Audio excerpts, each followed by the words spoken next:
레위기 8장에서부터 10장까지 말씀은 제사장에 관한 말씀입니다. 제사장은 누구이며 어떻게 세우고 있으며 또한 어떤 자세로 하나님과 교회를 섬겨갈 것인가 라는 말씀을 들려주고 있습니다.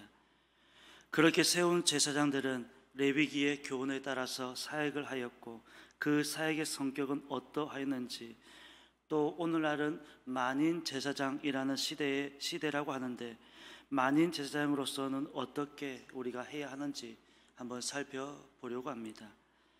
제일 먼저 제사장은 누구냐? 누구나 할 수 있는 자리가 아니고 구약시대에는 율법을 따라서 레위 지파 사람들이 담당하게 되었고 레위 지파 중에서도 아론의 자손들이 제사장직을 담당하게 되었습니다. 제사장에는 대제사장이 있었고 그 다음으로 제사장이 있었습니다. 오늘날 좀 쉽게 말하면 부제사장 이렇게 할 수 있을지는 모르겠습니다. 그렇게 구분이 되어 있었습니다. 그렇다면 제사장들의 업무를 보게 되면 크게는 6가지 업무를 담당하고 있었습니다. 첫 번째로는 성소와 제단에서 봉사하는 일이 주 업무였습니다. 오늘날로 말하면 성전에서 담당하는 일이었습니다. 두 번째로는 하나님의 율법을 백성들에게 가르쳤습니다. 율법을 가르치는 일을 하였습니다. 세 번째로는 백성들을 위해서 기도하는 업무가 있었습니다. 기도라고 하는 말의 한자어를 보게 되면 빌기자에 빌도자를 쓰고 있습니다. 빌고 빈다 그런 뜻입니다. 그런데 대체로 구약시대 제사장들은 빌고 빈다라고 하는 의미보다는 하나님께 묻는다라는 의미였습니다. 하나님의 뜻을 묻는 것입니다. 그것이 기도라고 하는 것입니다. 우리가 어른들을 모시고 산다든지 아니면 직장에서 혹은 어떤 공동체에서 여러 사람들과 관계를 맺으면서 살 때는 묻는 마음이 있어야 하는 것입니다. 항상 내 멋대로 결정하는 것이 아니라 상의하는 것, 동료 같으면 상의하면서 하는 것, 윗사람을 모시고 있다고 하면 윗사람에게 물어보는 것입니다. 물론 너무 귀찮게 물으면 곤란하지만 항상 윗어른들에게 물어서 하는 것입니다. 오랜 지혜와 경륜을 가지고 있는 어른들에게 물으면 귀찮아하는 것 같지만 좋아한다고 합니다. 찾아오지 않는데 찾아와 주고 또 상의해 주면 그렇게 좋아한다고 합니다. 그런 말이 있습니다. 찾아오면 반갑다라고 하는 말이 있듯이 찾아오면 그렇게 반갑다고 합니다. 물론 잘 찾지 않아서 그렇습니다. 그래서 제사장의 업무 중에 하나는 하나님께 묻는다라는 것입니다. 기도라고 하는 것이 매일같이 빌고 물론 하나님께 구하고 찾고 두드려야 하지만 하나님의 뜻을 물어서 하면 하나님께서 왜 모르겠습니까? 구하기 전에 우리의 필요를 아시는 분이신데 우리는 우리의 머리카락이 몇 가닥인지 우리는 확인할 수는 없지만 우리 하나님께서는 우리의 머리카락이 몇 가닥인지까지도 다 아신다고 하시는데 왜 우리 형편사정을 모르겠습니까? 그래서 하나님께 물을 때 우리의 형편사정 아시는 하나님께서 반드시 구하기 전에 주신다는 말씀입니다. 예나 지금이나 하나님을 섬기는 기준은 성경이어야 하며 성경만이 우리 신앙의 지침서라고 하는 것입니다. 그런 성경을 부단히 읽고 또 읽어야 하는 의무가 있습니다. 작년에 읽었다고 해서 올해 안 읽어도 되는 것이 아니라 작년에 읽었지만 올해 또 읽어서 신앙의 지침서로 삼을 때 우리가 좌로나 우로나 치우치지도 않을 뿐더러 신앙의 바른 자세를 가질 수 있다는 사실 또한 우리는 기억해야 할 것입니다. 항상 내 마음대로 독단적으로 하지 않고 작은 일에도 의논해서 하고 마음을 맞추어서 하고 같이 하던 것이라도 의논해서 하던 것이 제멋대로 하는 것과 차이는 많이 난다고 합니다. 100이면 100 마음이 맞춰질 때 그 시너지 효과는 배가 된다 우리가 흔히 말을 하지 않습니까? 우리의 마음을 모을 때 우리의 마음을 하나로 모을 때 거기에 큰 역사가 일어나게 된다는 것입니다. 사람과의 관계도 그렇지만 하나님과의 관계에서는 더더욱 그런 것입니다. 그래서 우리가 구하고 찾고 두드려야 하지만 더 먼저는 하나님께 묻는 것입니다. 하나님, 이것이 맞습니까? 하나님, 이 길이 맞습니까? 어느 하루를 시작할 때 하나님, 나의 이 행보가 하나님께서 원하시는 길입니까? 라고 물을 때 우리가 실수하지 않고 바른 길을 걸어갈 수 있다는 것입니다. 그래서 충분히 납득이 될 때까지 하나님께 묻고 묻는 자세가 아름다운 자세입니다. 다윗도 그렇게 하였습니다. 실제로 한 나라의 왕이 되었음에도 불구하고 경거망동하지 않고 하나님께 묻는 것입니다. 뿐만 아니라 하나님께서 허락하신 걸음까지만 다윗이 나아가고 있었습니다. 한 발자국도 더 앞서가지 않았고 더 뒤처지지도 않았고 하나님께서 허락하시는 그 정도까지만 나아가고 있는 다윗의 모습을 우리는 볼 수가 있습니다. 한 나라의 왕이라고 해서 경고망동하지 않았다는 것을 보여주고 있습니다. 네 번째로는 백성들 사이에 시비가 발생하였을 때 그 시비를 가려주는, 즉 재판하는 업무 역시 제사장들의 업무였습니다. 다섯 번째는 백성들의 생활을 지도하고 건강을 진단하고 처방하는 일도 예전에는 제사장들의 업무였습니다. 물론 지금은 병원이 있고 의사가 있지만 과거에는 전부 제사장들의 업무였다는 것입니다. 예수님께서도 한센 병자를 고쳐주시면서 하셨던 말씀이 있습니다. 먼저 제사장들에게 보이라. 너의 나음을 제사장들에게 보이라. 그렇게 말씀하셨습니다. 우리 예수님, 영원한 의사이신 예수님마저도 제사장들의 업무를 존중하고 있음을 알 수 있습니다.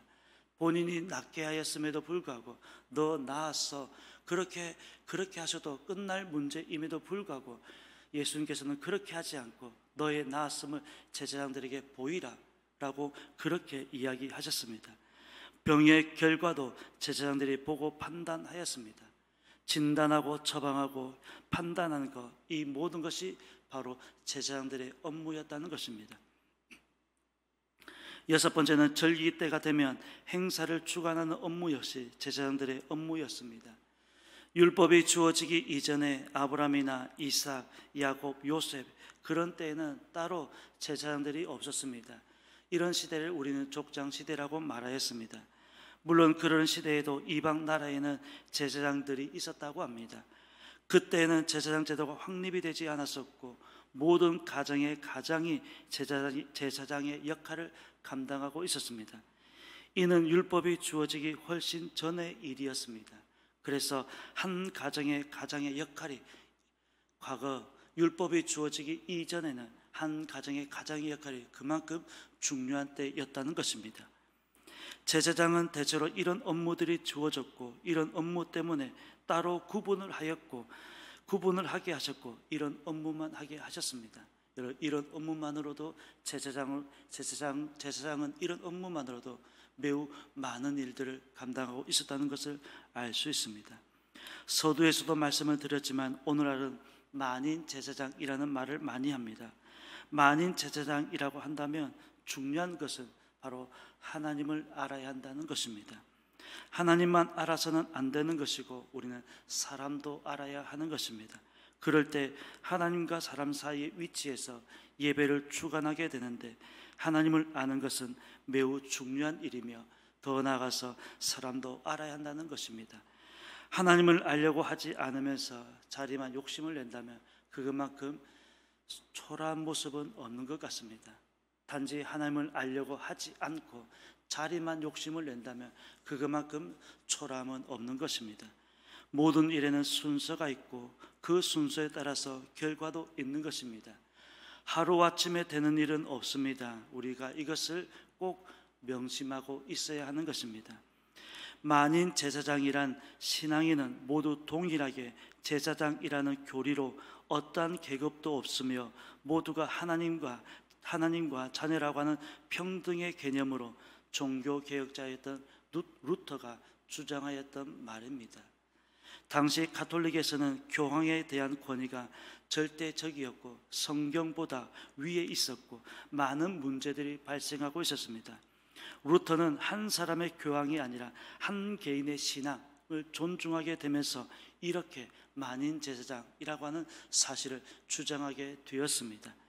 그렇다면 꼭 명심해야 하는 것이 있습니다. 서두에도 말씀드렸지만 바로 하나님을 아는 것입니다.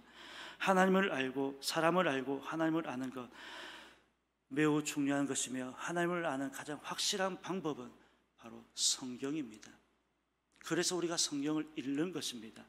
매해가 시작되면 성경을 우리가 붙들고 한 해를 또 시작하면서 달려가는 것입니다. 성경을 통해서 하나님을 아는 이 방법 외에는, 이 방법이 가장 확실한 방법이며 이 방법 외에는 없다는 것을 우리는 기억해야 할 것입니다. 이상 제사장으로서 어떤 업무가 있었는지에 대해서 말씀을 드렸습니다. 제사장은 이런 업무를 맡아서 담당하고 있었습니다. 그리고 자신의 일에 최선을 다하였습니다. 물론 저희들에게는 영원한 대제사장이신 주님께서 계신다는 사실 또한 우리는 잊어서는 안 될 것입니다. 2025년이 밝았습니다. 여러분, 똑같은 일상입니다. 단지 시간표만 달라지고 있습니다. 올 한 해 우리의 업무는 무엇인지, 그리고 그 업무를 위해서 우리가 얼마나 열심히 또 달려가게 될 것인지 다시 한번 돌아보게 되는 것입니다. 최선을 다할 때 거기에 하나님의 은혜가 있을 것입니다. 오늘 하루, 아니 올 한 해 우리에게 주어진 업무에 우리가 최선을 다하십시다. 우리에게 맡겨진, 우리에게 주어진 사역에 우리는 최선을 다해 보십시다. 조금 부족해도 기도하면서 섬길 때 하나님께서 반드시 거기에 축복을 줄 줄로 믿는 것입니다. 여러분, 하나님께서 우리에게 올 한 해 시간을 주셨다는 것은 올 한 해 우리가 최선을 다하라는 말씀 아니겠습니까? 그 메시지 아니겠습니까? 우리가 최선을 다하시고 또 최선을 다하실 때 하나님께서 반드시 은혜를 베풀어 주실 줄로 믿습니다.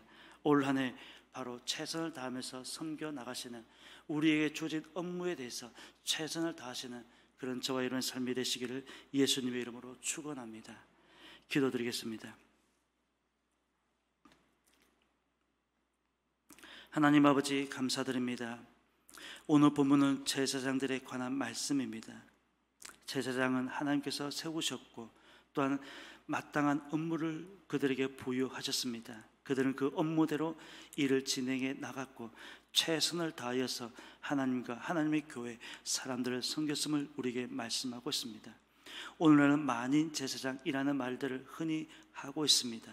이제는 하나님 앞에 서 있는 우리 한 개인이 그만큼 중요하다는 말씀을 우리에게 들려주고 있습니다. 그렇다면 하나님께서 우리에게 맡겨주신 그 일들을 우리가 얼마나 최선을 다하고 있는지 돌아볼 수 있는 우리의 삶이 되어지게 도와주옵소서. 무엇보다도 하나님을 먼저 알게 하여 주옵시고, 하나님을 아는 가장 확실한 방법, 하나님의 말씀인 성경을 늘 붙들고 읽고 또 읽고 하는 우리의 삶이 되어지게 도와주옵시고, 읽어서 또 하나님께 부단히 나아갈 수 있는 우리의 삶이 되어지게 하여 주옵소서. 그래요, 최선을 다해 섬기는 우리의 걸음들이 되어질 수 있도록 인도하여 주시옵소서. 2025년 올 한 해 우리가 계획하는 그 모든 일들 위에 하나님 은혜를 베풀어 주셔서 형통한 삶을 걸어갈 수 있는 우리의 삶이 되어지게 도와주옵시고, 기도할 때마다 우리 안에 반드시 응답하여 주시옵소서. 오늘 이 새벽에도 귀한 찬양 올려드렸습니다. 천사 찬양대 찬양도 기억하여 주옵시고, 2025년 올 한 해도 하나님을 찬양할 때마다 귀한 은혜, 축복을 누릴 수 있는 귀한 찬양대로 세워지게 하여 주옵소서.